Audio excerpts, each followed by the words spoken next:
최근 미국 노동부가 발표한 6월 소비자 물가 지수 CPI는 전년 동기 대비 헤드라인 3%, 근원 4.8% 상승하여 시장의 예상치를 밑도는 둔화세를 보였습니다.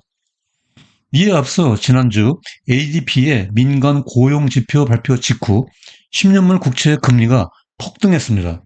지난 3월 실리콘밸리 은행 SVB 파산 당시 이래 대표적인 장기시장 금리가 또다시 4% 문지방을 넘어가며 3차 고점을 형성하게 된 것입니다. 여기에도 앞으로 2주 후에 열리는 FOMC에서 정책금리가 25bp 인상될 것이 거의 확실시되고 있습니다. 이러한 상황에서 중금리, 중물가 시대가 고착화되어 가는 것은 아닌지 시장의 우려감이 높아지고 있습니다. 따라서 오늘 포커스 정제톡은 10년물 국채금리 3차 고점, 정책금리와 시장금리의 팩트체크, 중금리, 중물가 시대 고착화되나? 그리고 시나리오별 채권 투자 전략 등의 순서로 살펴보도록 하겠습니다. 자, 이제 오늘의 상세한 이야기 속으로 들어가 보겠습니다.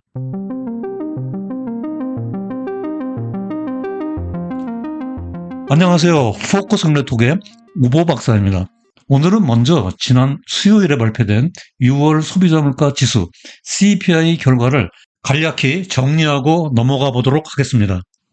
CNBC는 6월 인플레이션이 0.2% 상승하여 소비자 기대치보다 낮고 물가 상승에 브레이크가 걸렸다라고 보도하고 있습니다.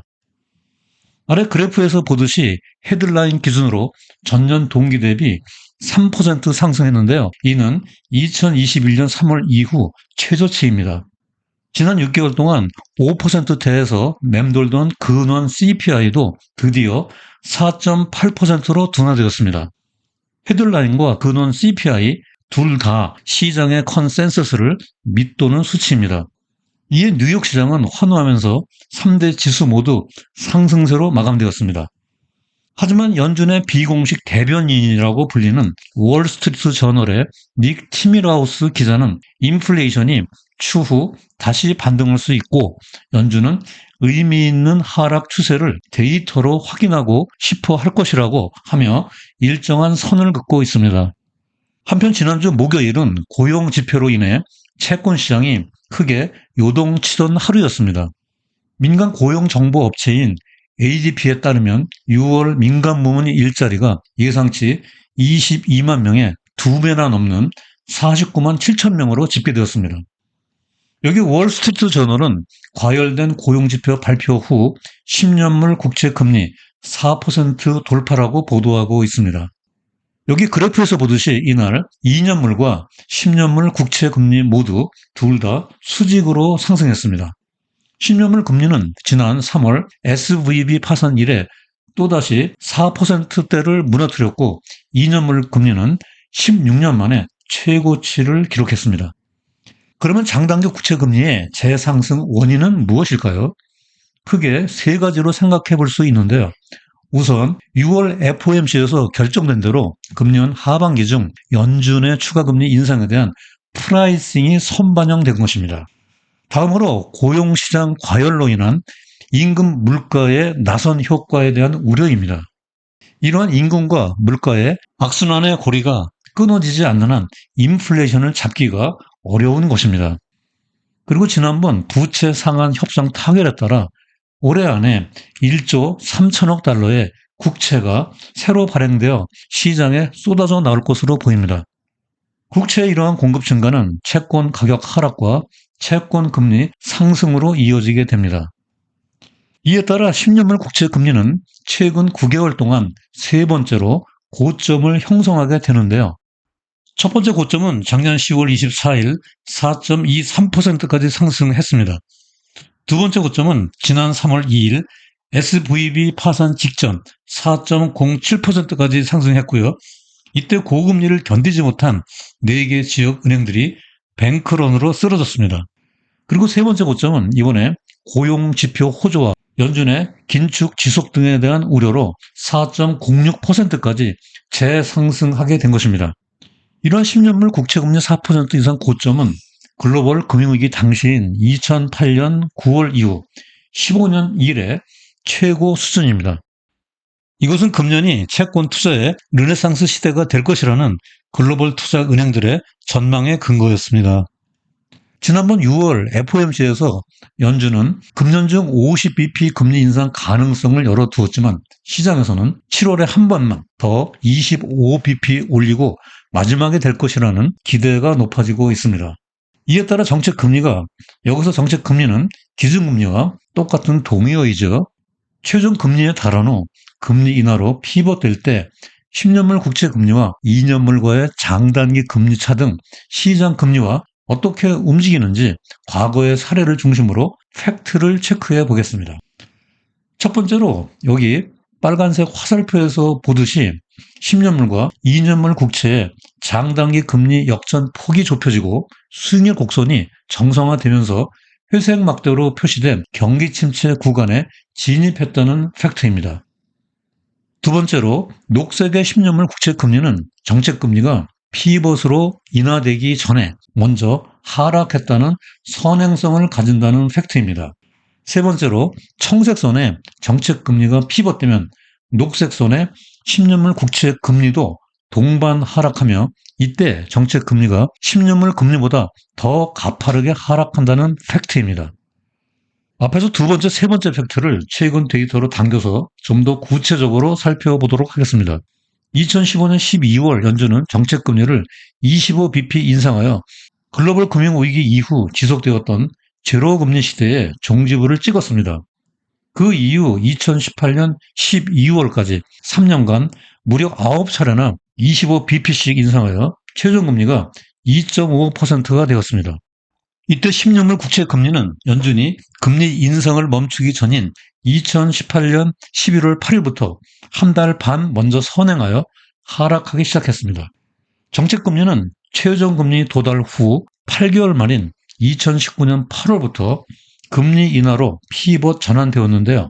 그 이후 정책금리는 10년물 금리보다 더 가파르게 하락했습니다.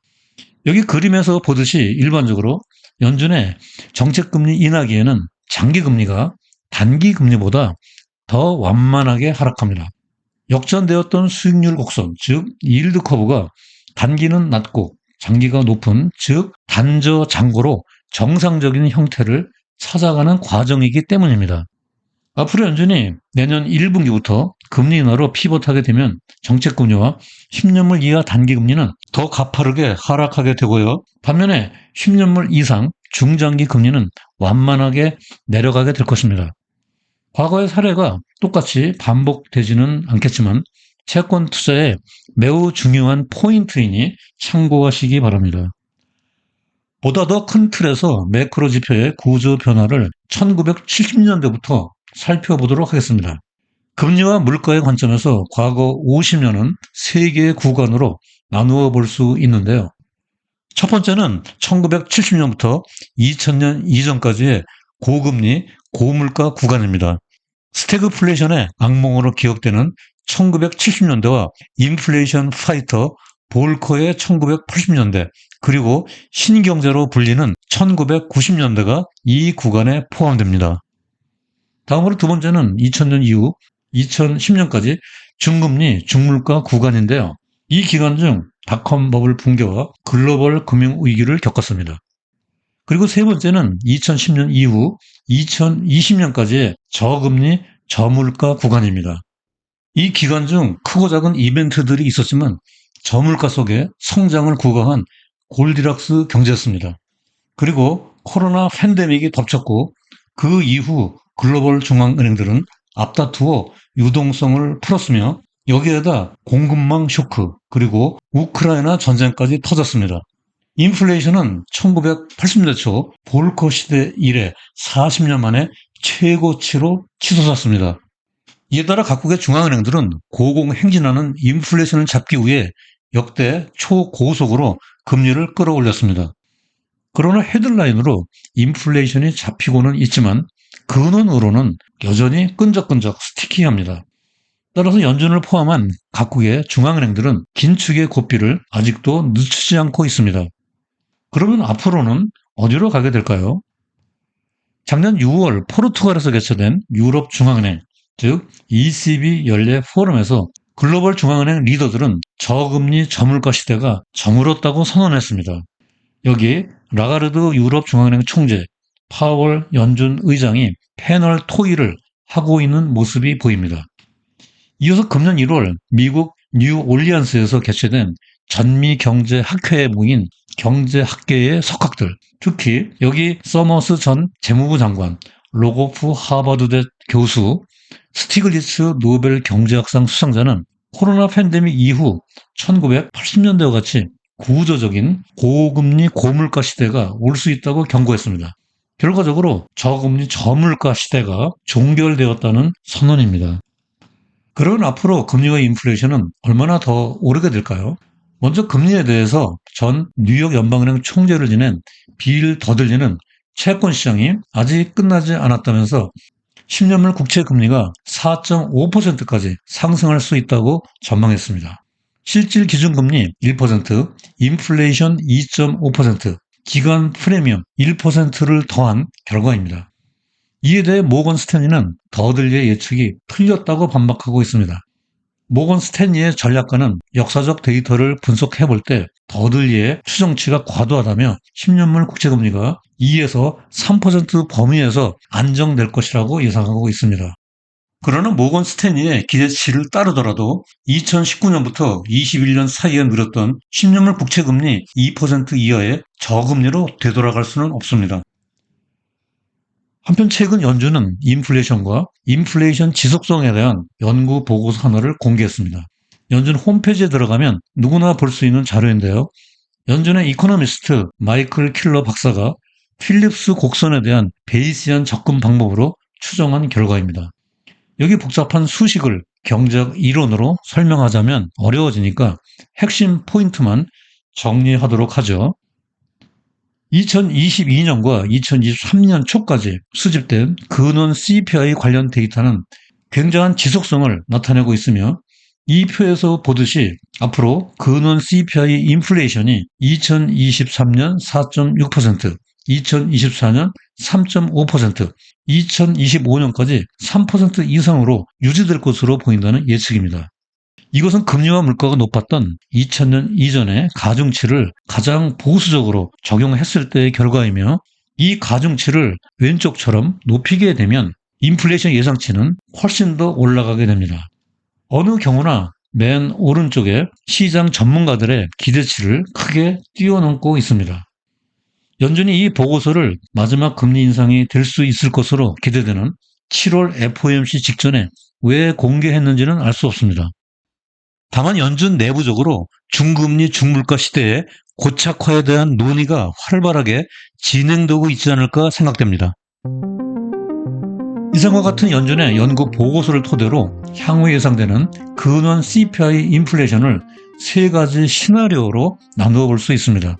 이러한 시나리오별 채권 투자 전략을 포커스 포인트로 정리해 보도록 하겠습니다.